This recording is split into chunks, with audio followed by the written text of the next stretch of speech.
అందరికీ నమస్కారం అండి. జేడీ వరల్డ్ యూట్యూబ్ ఛానల్కు స్వాగతం. నేను ఈరోజు చేయబోయే రెసిపీ బీట్రూట్ కుర్మా అండి. ఇది రైస్, రోటీ, చపాతీలో కూడా చాలా బాగుంటుంది. ముందుగా బీట్రూట్ తీసుకున్నాను. ఇవి చిన్న చిన్నగానే ఉన్నాయండి, ఫ్రెష్ వేను చిన్న దుంపలు. దీంతో కుర్మా చేస్తున్నాను. ఒక పెద్ద సైజు ఉల్లిపాయ, ఇది పొట్టు తీసుకుని కట్ చేసుకోవాలండి. కడిగి బీట్రూట్ని పొట్టు తీసి కడిగి ముక్కలుగా కట్ చేసుకున్నాను. ఇది బ్లడ్ పడుతుందండి, హెల్త్కి చాలా మంచిది.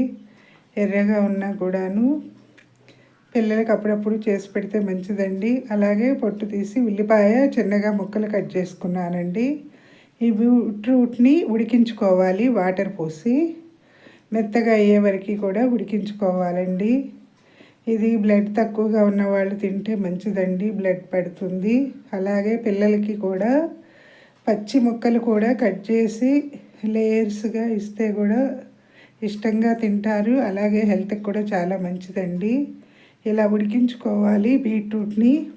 లేదంటే కనుక కుక్కర్లో కూడా 3 విజిల్స్ వచ్చే వరకు కూడా ఉడికించుకుంటే త్వరగా అవుతుంది. నేనైతే మామూలుగానే ఉడకబెడతానండి ఏదైనా కూడాను. ఇలా ఉడికించుకోవాలి. మనం ముక్క చూస్తే తెలుస్తుందండి మెత్తగా అయిన తర్వాత. ఈ వాటర్ ఇంకే వరకు కూడా మెత్తబడుతుంది మనం తీసుకున్నది. ఇప్పుడు చూస్తే మెత్తగా అయిందండి. ఇక స్టవ్ ఆఫ్ చేస్తున్నాను, నీరు కూడా ఇంకిపోయింది. ఇప్పుడు ఈ కుర్మా చేయడానికి తగినంత ఆయిల్ వేస్తున్నాను. స్టవ్ వెలిగించి దాకబెట్టాను కదా, దీనికి సరిపడా ఆయిల్ వేస్తున్నానండి. ఆయిల్ వేడైన తర్వాత కొంచెం మినపప్పు, అలాగే ఆవాలు, జీలకర్ర, ఆవాలు ఫ్రై అయిన తర్వాత ఒక 2 రెమ్మల కరివేపాకు వేసుకోవాలండి. ఈరోజు ఏంటో ఫోన్ లైటింగ్ సరిగ్గా ఇది లేదండి.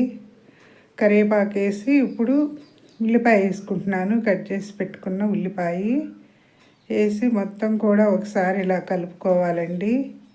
కలిపిన తర్వాత అంటే ఆయిల్ మొత్తం కూడా సమముగా ఉంటుంది, ఉల్లిపాయ ఫ్రై అవుతుంది కదా. ఇప్పుడు దీనిలోకి మనం కొంచెం పసుపు వేసుకోవాలండి. కలరు అలాగే హెల్త్కి కూడా చాలా మంచిది. యాంటీబయాటిక్ అంటారు కదండి పసుపు అనేది. కూర రంగు కూడా ఉంటుంది. ఇది మనకి ఈ బీట్రూట్ కుర్మా అనేది రెడ్డిష్గా ఉంటుందండి. ఇలా పసుపు వేసిన తర్వాత ఇప్పుడు దీనికి ఈ కుర్మాకి సరిపడా సాల్ట్ వేసుకోవాలండి. మొత్తం అయినాకైనా చూసి కలుపుకోవచ్చు. దీనికి తగినంత సాల్ట్ వేసి ఒకసారి కలిపిన తర్వాత దీని అల్లం వెల్లుల్లి పేస్ట్ ఒక 1/2 స్పూన్ వేసుకుంటున్నాను. మనం చేసుకునే క్వాంటిటీని బట్టి వేసుకోవాలండి. వేసి మొత్తం ఇలా కలుపుకోవాలి ఒకసారి. ఇవి సన్నని మంట మీద అయితే కనుక ఉల్లిపాయ చక్కగా ఫ్రై అవుతుందండి. ఇలా ఫ్రై అయిన తర్వాత ఒక 5 మినిట్స్ మూత పెట్టించి తర్వాత కారం వేసుకోవాలండి. దీనికి సరిపడా ఇష్టం ఉన్న వాళ్ళు పచ్చిమిర్చి కూడా వేసుకోవచ్చు. దీనికి తగినంత కారం వేసి మొత్తం కలుపుతున్నానండి ఒకసారి ఇలాగా. ఇవి ఫ్రై అయిన తర్వాత మనం ముందుగా ఉడికించి పెట్టుకున్న ఈ బీట్రూట్ ముక్కలు వేసుకుని కలుపుకోవాలండి. ఇవి మనం చిన్న చిన్నగా క్యూబ్స్ లాగా కోసాను కదా, ఇవి ఉడికించి పెట్టినవి ఇప్పుడు మొత్తం కూడా వేసి కలుపుకోవాలి. కలిపిన తర్వాత ఒక 5 మినిట్స్ మూత పెట్టి ఉంచాలి. పెట్టి తర్వాత ఈ గరం మసాలా వేసుకోవాలండి. ధనియాలు అవి పొడి వేస్తాం కదా, వేసి మొత్తం కలిపిన తర్వాత దీనిలో లాస్ట్కి మనం స్టవ్ ఆఫ్ చేసిన తర్వాత పెరుగు అనేది కలపాలండి. ఎలా చేయొచ్చు, లేదంటే కనుక జీడిపప్పుతో కూడా ఈ మసాలా చేసి కూడా చేయొచ్చండి. ఇప్పుడు స్టవ్ ఆఫ్ చేస్తున్నాను. ఎందుకంటే పెరుగు ఉడికితే బాగోదండి దీనిలో వేసి కలిపితే. అందుకని చెప్పి స్టవ్ ఆఫ్ చేసిన తర్వాత మనం పెరుగు తీసుకుని దీనిలో కలపాలి కుర్మాకి.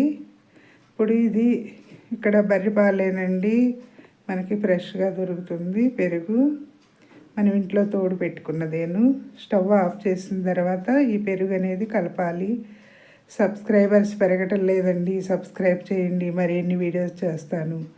నేను స్టార్ట్ చేసి 2 ఇయర్స్ అయిపోతుందండి అక్టోబర్కి. అయినా కూడా సబ్స్క్రైబర్స్ పెరగటం లేదు.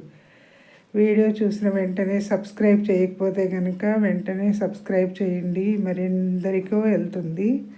అలాగే లైక్స్ చేయండి. మరిన్ని వీడియోస్ చేస్తానండి. ఇది రైస్లోకి చపాతీలోకి కూడా చాలా బాగుంటుందండి. యూట్యూబ్ ద్వారా ఎంతోమంది ఉపాధి పొందుతున్నారు. వారిలో నేను కూడా ఒకదాన్ని అవ్వాలనుకుంటున్నాను. అలాగే అసలు మీరు కూడా చేసి కామెంట్స్లో పెట్టండి ఎలా కుదిరింది కూడాను. ఇది ఆరోగ్యంగానే ఉంటుందండి. బీట్రూట్ అనేది ఆరోగ్యపరంగాను. మనం ఇంట్లో చేసిన వంట, చేతి వంట రుచి వేరుగా ఉంటుంది. అయిపోయిందండి బీట్రూట్ కుర్మా. నచ్చితే లైక్ చేయండి, షేర్ చేయండి, సబ్స్క్రైబ్ చేయండి. మీ లక్ష్మీ కుమారి.